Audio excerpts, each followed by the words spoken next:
I love this. And What? I just fucking noticed this. that's yours. You just bring that home, bro. I'm like out to lunch. I was like, I just saw my name on the cup. I'm like, are you kidding me? Yeah, you could take the water bottle if you want, but Yeah, we forgot to put the name on the water. Write my name on it. Sharpie. man, yeah, okay. I gotta continue on this this barbecue. Yes. You've been all over the place.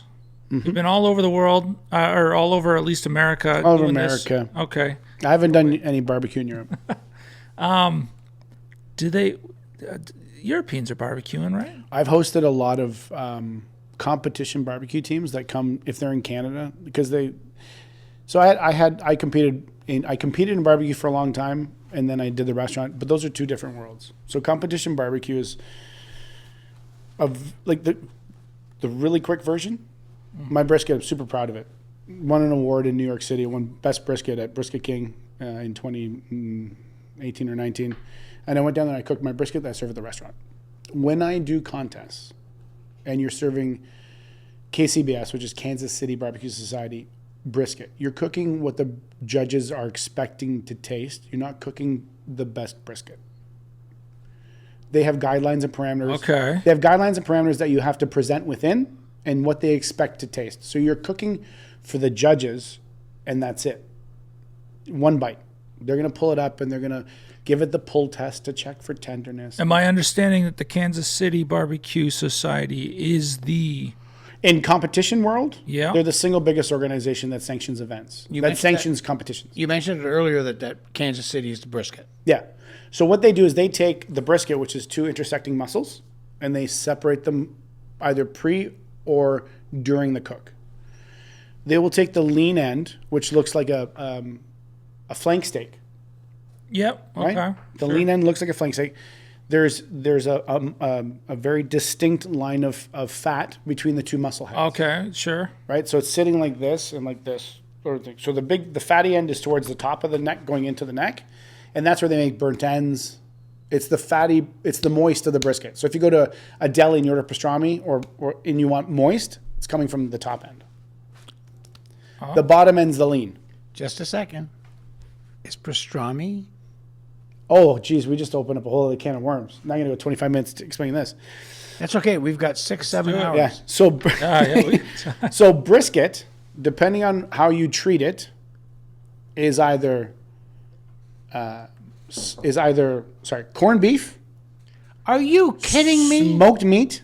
I fucking love brisket. Or pastrami. It all depends on how it's been treated and cooked. Corned beef is pickled and boiled. Corned beef is pickled and boiled. Just a second, but it's a brisket. It's correct. From the brisket. It's the same muscle every time. But you can pastrami any muscle. You can pastrami turkey. You can pastrami duck. It's a cure. Okay. But so the stages are raw brisket, smoked with salt and pepper. That's what I do.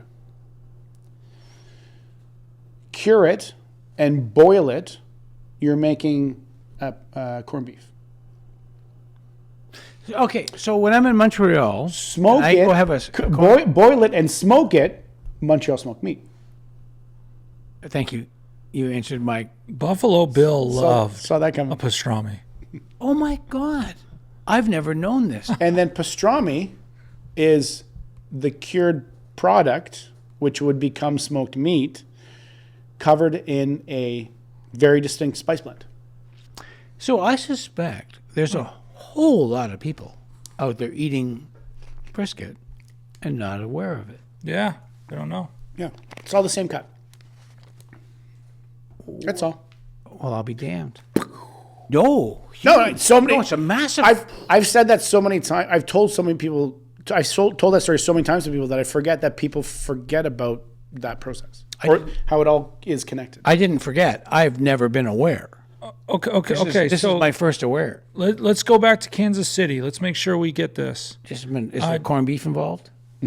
Probably. This is barbecue. Yeah, sorry. I just wanted to go back to where we were with Kansas City barbecue and their expectations on this brisket. So, sorry, I don't know. Maybe no. So what ends up happening is that in Kansas City. So they're very well known for their burnt ends. Burnt ends came from Kansas City, from Kansas City barbecue. That's their birthplace. Okay. So what it is that when you're looking at a brisket and you separate and you remove the fatty, a lot of the barbecue places will cook it to a point where they've melted the fat between the two sections of meat.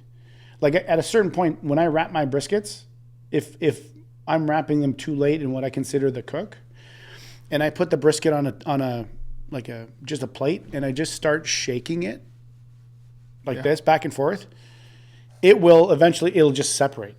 Oh, That muscle and the bottom muscle will just separate. oh, okay, okay. So in Kansas City, they'll cut it with a knife. They'll take the fatty part off. They make it into cubes, or they'll continue to cook it. You have to fully cook it.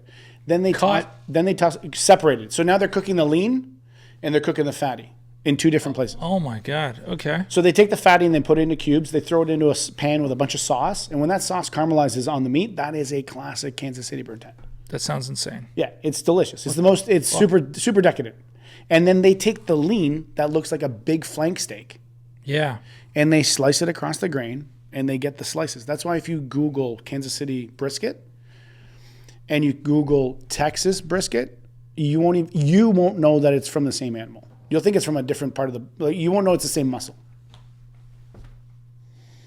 I'm writing this down. Yeah, this is an education. It's funny that we're discussing this today. Oh no, I'm not going to say what I was going to say. What happened? Blair fell out of his chair. I dropped my phone. Yo, Blair, you're not getting paid for stunts today. This is really good Kentucky bourbon. It is great Kentucky bourbon. I tried to take a picture and then cut the camera to you at the same time Oh, and drink bourbon. that's hilarious. There are too many things. Lawrence, Yes. our last name is Butcher, but we know little about meat. Should we do a butchery class next time? No, Oh my actually, God. I think what's important is that That'd be fun. A butchery class with the butchers. there you go. I don't mind this. But what might be better is that, Also, is there, by any chance, just curious, one of the coolest characters on TV right now is called Butcher. right? Any yeah. reason why? No, On They steal it from you? They Walking heard, Dead? No. they heard about us and The main character is Butcher. the boys. Yeah, Oh, right. they heard about us and then they decided, that would be. They're like, we're shooting cool. in Toronto. Let's make the most badass fucking character Butcher. That's it. That's what I thought. That's what I thought when I started watching the show. But Also, I fed them in season 1 before they went to it. Like literally, it was like a whatever special meal or whatever. And I'm like, I don't fucking pay attention to anything. Like this is, and then and then I watched the show 2 years in. I started watching it when season 2 already came out, and I was like, this is a fucking fun show. And then I'm being told nerd. I'm like, they're in that building. They're in that building. They're in that building. And, they're we've all worked on the show. yeah, of course. But so maybe they did. I think that there should be an incredibly delicious brisket sandwich called the Butcher at Cherry Street Barbecue. Oh, You know what? Funny enough. So I was because I'm working on a new sandwich for the deli. Not that but doesn't matter. I got a great name for it. At the is there any Polish roots in you? There is now. Oh, depends. Depends. The Brovry. No Polish. No Polish, eh? Too bad. Because I was actually working on I have this great dish that involves like our all beef kielbasa, and like we do this. It's caramelized cabbage, but we caramelize it to a point where you can't tell if it's cabbage or onions. Like it's so rich. Yeah. We don't. And I wanted to make a pierogi into a sandwich. Oh, wow. Okay. And That's interesting. But do you ever what the hell's his name from? They shot in Toronto. Is the Del Toro movie with the water? Michael Shannon. Yeah. So Michael Shannon plays a Polish assassin in some kind of movie. I think it's called The Ice Pick. Oh, Is it The Iceman? no, Iceman. Iceman. Yeah, he plays the Iceman. Yeah. I literally, because at the deli, all the sandwiches have a little bit of a spoof or a little bit of a fun take on like a Sopranos-esque kind of thing. And I wanted to make an Iceman and be the Polish killer sandwich. Oh, yeah. So I was like, if there was if I That's could cool. work an angle there, I'd just call it the Butcher. No, well, we'll just have to do a different sandwich. Copy that. We can figure something out. It's just a thought. Now that you guys are back ones on a regular, it'll feed my mental menu, and I'll just like I'll wake up one morning and I'll fucking text you at 5 a.m. and be like, I fucking have it.